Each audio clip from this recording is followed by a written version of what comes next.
I'll show you some things that are in the box.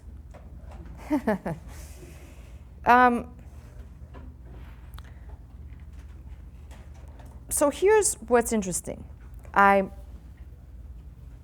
love, as I said, the study of language, of early language.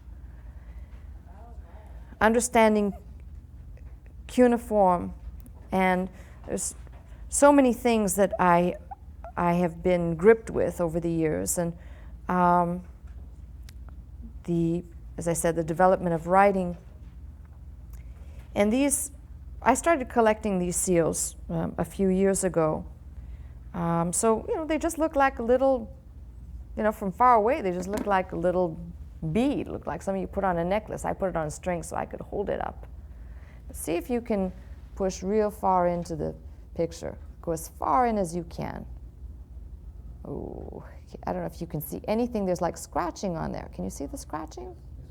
Okay, so these cylinders, now this is a little rubber mock-up of what the cylinder is. So let's see if you can take a shot of that. That's what's on the cylinder. Can you get a better, clear, straight-on picture? We'll go this way. Yeah, okay, that way, somewhere. That's what's on the cylinder. So, for example, this cylinder is probably off the top of my head, about a 600 BC Babylonian, of Babylonian origin. However, some interesting things. All of these seals have very interesting. Seals were designed to, before the internet, to inscribe possessions. Now there's another. This is a smaller one, although I should get inspired now to do all of the prints of these so you could see what's on here. But this is probably, it's a slightly smaller one. It's hard to see. And all of these are primitive messages they're writing. This one, as I said, I think this particular one is from 700 BC. Most of these are Mesopotamian, Babylonian. Most of them, some of them have strange things on them that you can't really decipher. Others, it's very clear they're communications. Some of them are, I'll hold this one up sideways. This is a warrior's seal. As I said, one day I'll roll these out. But they all have meaning to them. And of course, I go from that period to collecting other things that are through several dynastic periods in Egypt. This is another form, which is why it's in this box, although it doesn't belong here. But I'm also into Egyptology. So a lot of things that I collect, this is from the front, just a scarab. But the underneath part, make sure I'm holding it up the right way. It would help if I could see this way. You can see all the hieroglyphics on the bottom. So, yeah, you're learning a little bit about me tonight, which I try to not, there's things that I try to keep separate. I'm trying to dig through the box while I talk to you. This one is broken. And if you take a straight shot right where my fingernail is, this area right here, you'll see a guy who looks like he's dancing. And this actually belonged, there's two other pieces with this as a festive communication. So it's very interesting.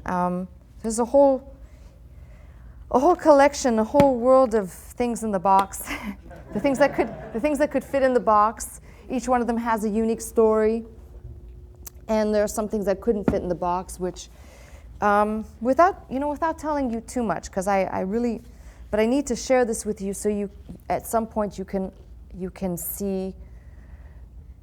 I don't have a heart towards anything else. There's times in our lives where we live and we we live in the now, and we have certain things. I have a heart just for doing what I'm doing, to learn, to put in more information, to process more things.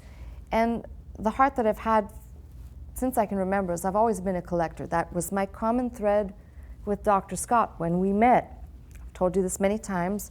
When he asked me what I did for a hobby, and I told him that I collected stamps, and he was shocked. I know that you remember that.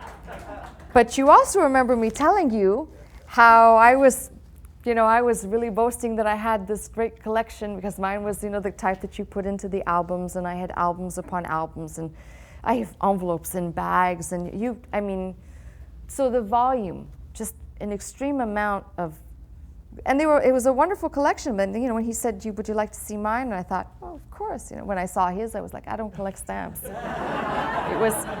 It was just too. But how could that's God's sense of humor? How God could put two people together like that? Because it's kind of a strange hobby, and we had other strange things like that we had in common. And I've always been a collector.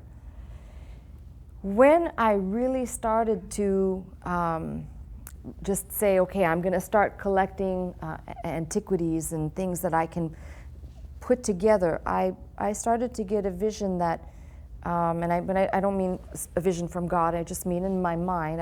I haven't received those types of visions yet. If I do, I probably won't tell you either.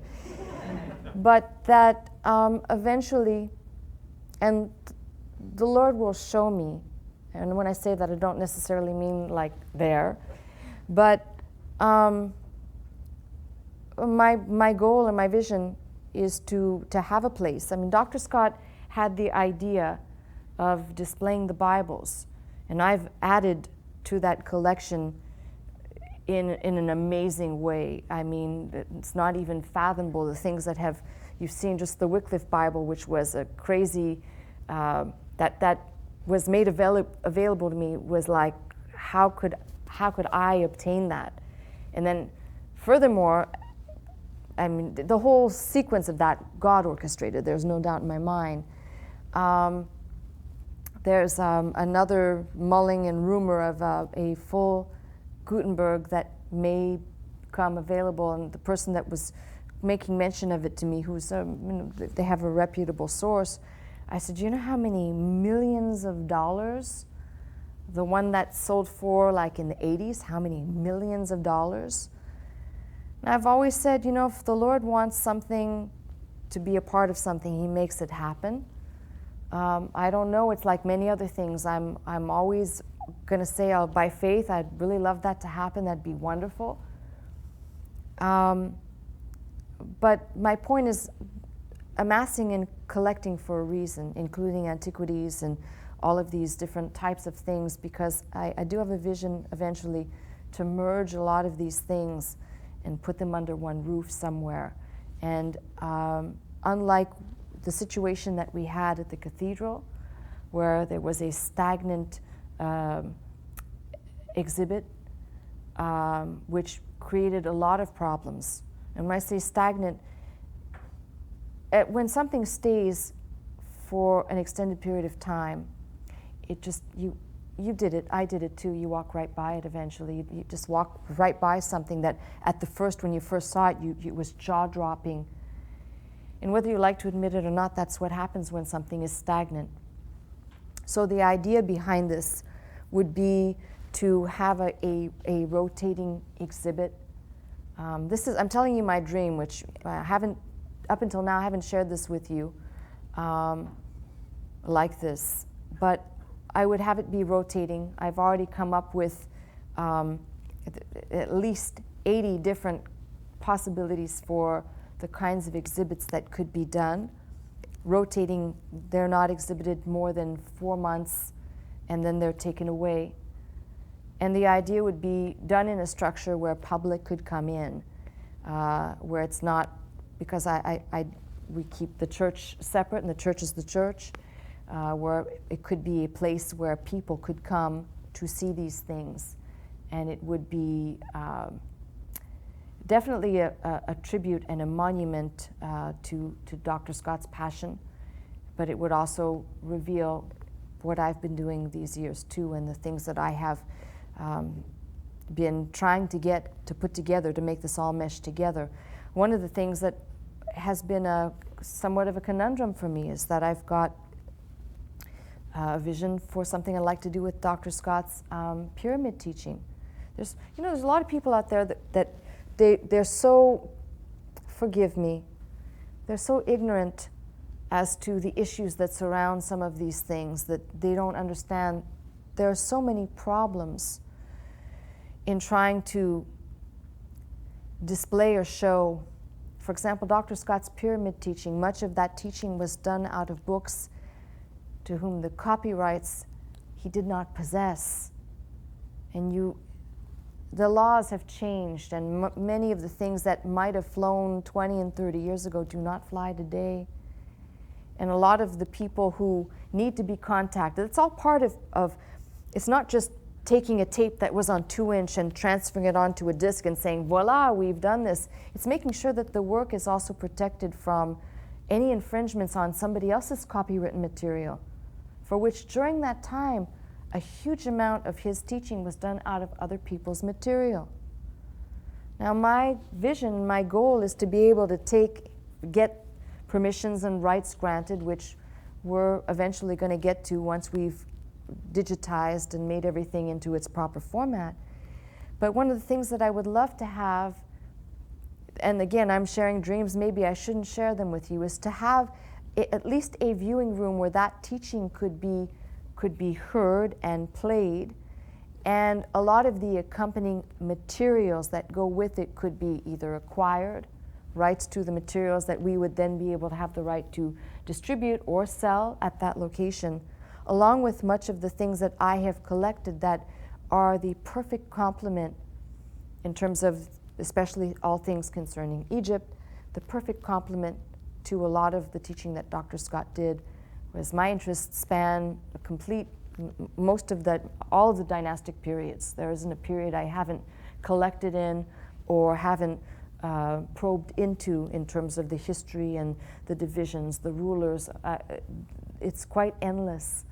You see, you're finding out that you don't know everything about me. It's like a little tell-all tonight. But this has been my goal. It's been my dream. Now, there's a lot of things that have hindered me, much like the hindrance that I had when I wanted to redo this building and came up with a plan and decided, I was told by somebody, it's just a gym, it's an old dilapidated building, and I didn't know there were CC&Rs on the building that prohibited us from doing anything to it. I had no clue. Dr. Scott did not tell me. I had to go. Frankly, it was our in-house attorney that discovered that before I had hired Patty Glazer's firm to represent us, which then meeting after meeting at Forest Lawn, and it was like, how could this be? How is this possible? No one could have understood that, and I think God spared me, because had I not inquired of these things, we would have gone ahead and started demolishing some part of the building, and in doing so, the CC&R say if any part of this building is touched structurally, it automatically reverts back to Forest Lawn. Now you know why I had this grandiose dream and I was extremely excited, and then it disappeared, because the minute I found that, I was like, well, there's no way. And I started to try and acquire property, which we did one, and we almost had another one, and that slipped through my fingers, and we almost had another one, and that slipped through my fingers. Sometimes it takes me a long time to accomplish something, but the spirit that I have says, God's going to help me, and it's going to get done. And it may take 20 years to get done, but it's going to get done. Now, the decision to do what we did here was birthed out of the fact that, hey, there's certain things we can't do right now. I'm not prepared to go to war.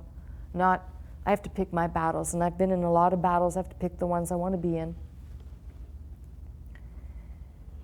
But this is a whole new era, and as I said, the vision that I have, I want to see the manuscripts, and I want to see the things that I've been collecting these years put under a roof where they can be seen, where they can be appreciated, because there's so much that has been, as I said, added. It is kind of mind-boggling.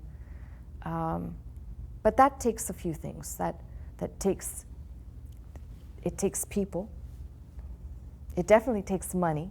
There's no doubt about that. You can't do anything of what I'm saying for free. And I'm not about to say, well, I'm going to start raising money for this. I believe that God knows my heart. Only God knows my heart and knows the vision that I have. And if He will be gracious to let that vision come to pass, He will also make a way and enable that to become. And I think in the meantime, I kind of was inspired a little bit by what we did with the Wycliffe Bible. Then in the meantime, I've already given warning to some of the staff that they need to maybe prepare to make some cases and some things that I can periodically show some things to you on a given Sunday and share some of the things that I have been collecting over these years that I think you'll kind of stand back and go, like, this is a side to Pastor Scott I didn't know existed. But I love this meshing, in fact, the manuscripts and the articles together, because I feel there's something that comes alive when you put it all together. And there's so many things that I could tap into. Certainly in honoring Dr. Scott, one of the things that I love about uniquely, every time that he would talk about his education, he would make sure to tell us many, many messages about him studying comparative religions. And that did inspire me, not just because of the resurrection message. It did inspire me. I didn't want to be ignorant. To sit down and to really mine and comb through what these, although these other religions are, they are and they exist, I didn't want to be ignorant. And that brought me down the pathway of an idea that eventually, in the big scheme of things, as I've also collected many things that fall into the category of comparative realms, that eventually I will be able to put together some sort of a display within this same housing that would be a unique way of showing a demonstration of comparative religions, but the ultimate interest being how Christ is different than all of these others in a visual way that even transcends the manuscripts themselves. So it's kind of interesting.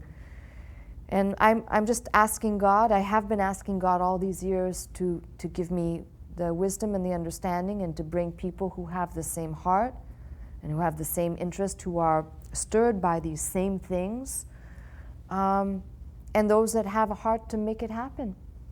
Because it doesn't happen by one person. Although I have this desire and this drive, it takes people to make it happen. And that is where I've come back to say I'm completely dependent on God. The main focus, obviously, is getting His word out. I don't want to get things confused. That's the main driving force, the Word of God, the Word of God. And then there are these, we'll call them the auxiliary information, the other things that we can glean that are the supporting factors. They will not, if we didn't have them, they wouldn't crumble or break our faith, but it's sure nice to say we have them, and they're a great fortification, not that we need it, in the visible area, in the tangible area.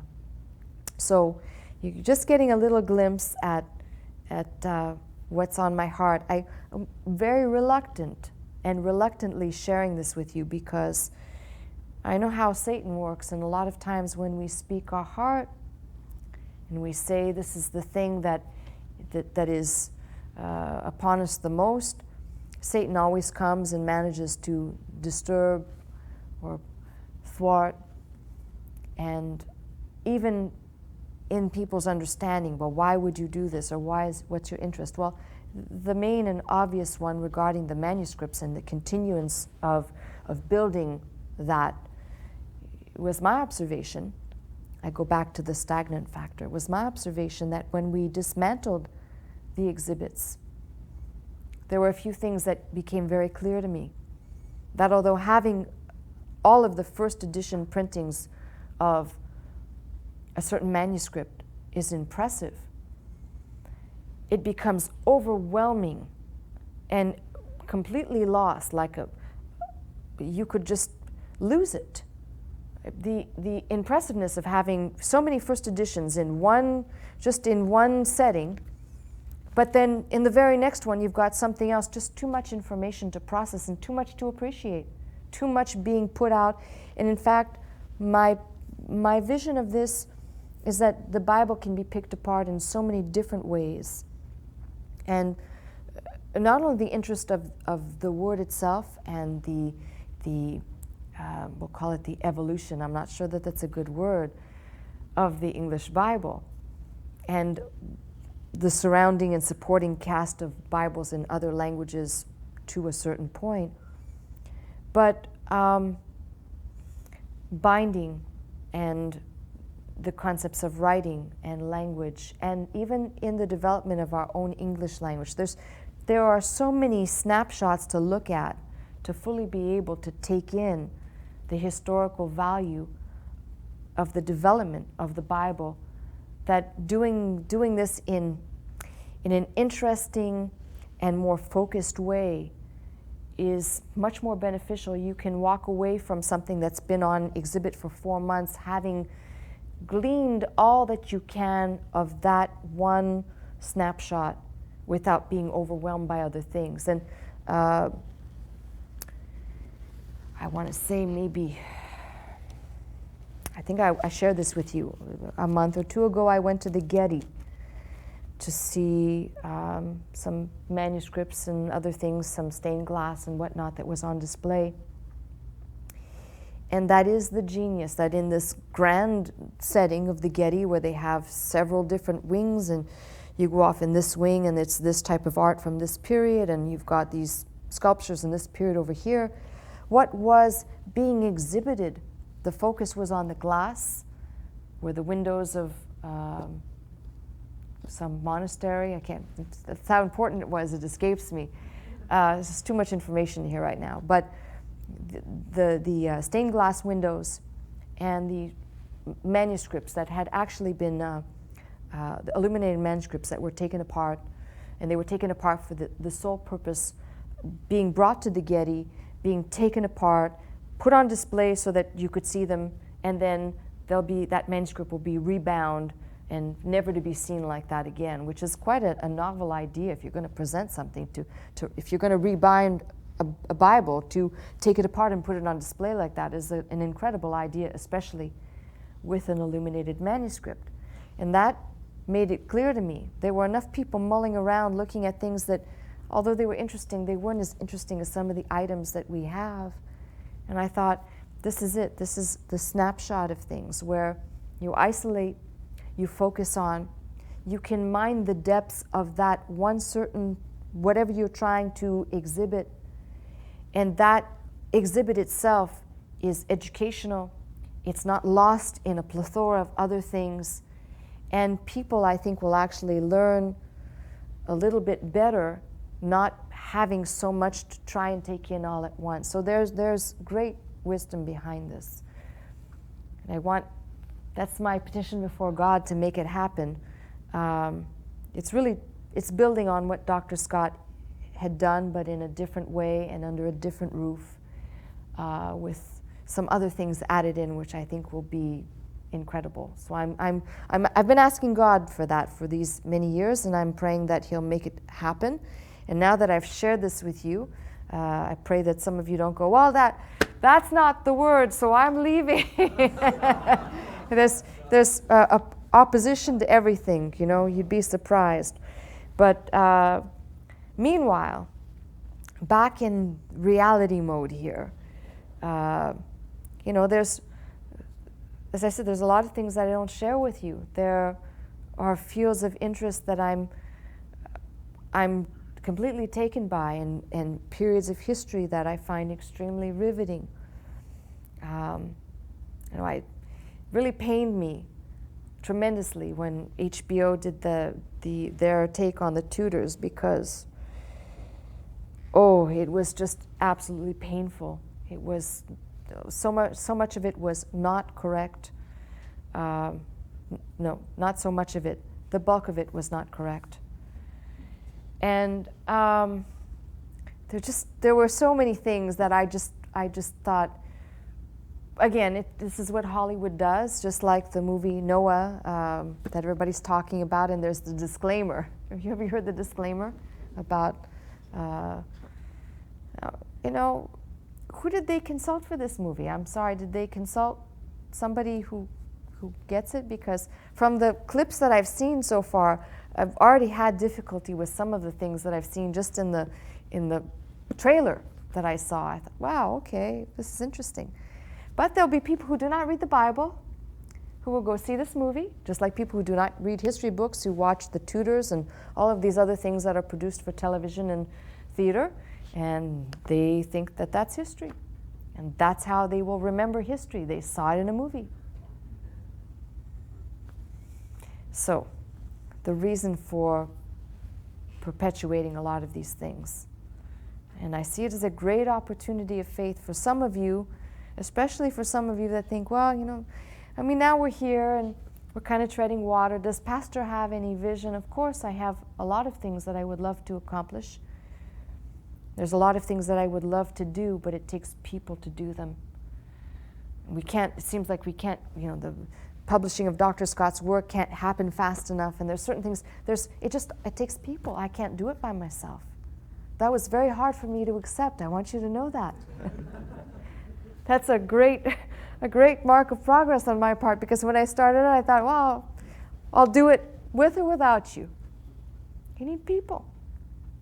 And you need people with the right heart, who are committed and love. They are following foremost because of the Word of God, and love the commitment.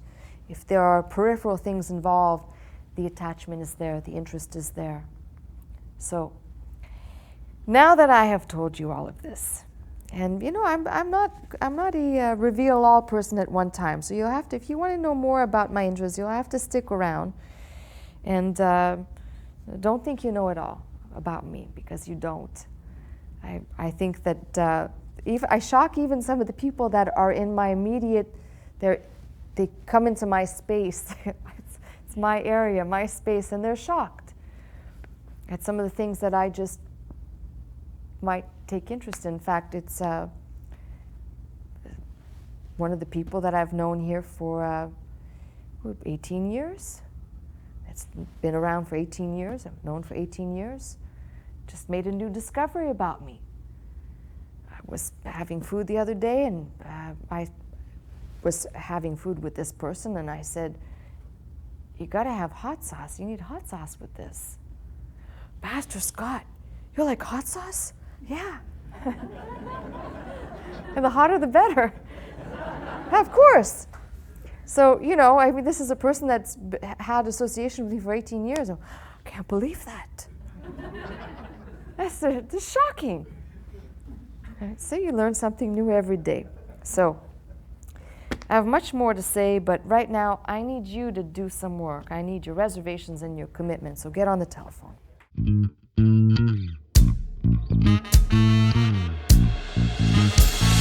To this house, magnify the Lord, lift up holy hands, our hearts in one accord, worship and bow down before Him, exalt His name today.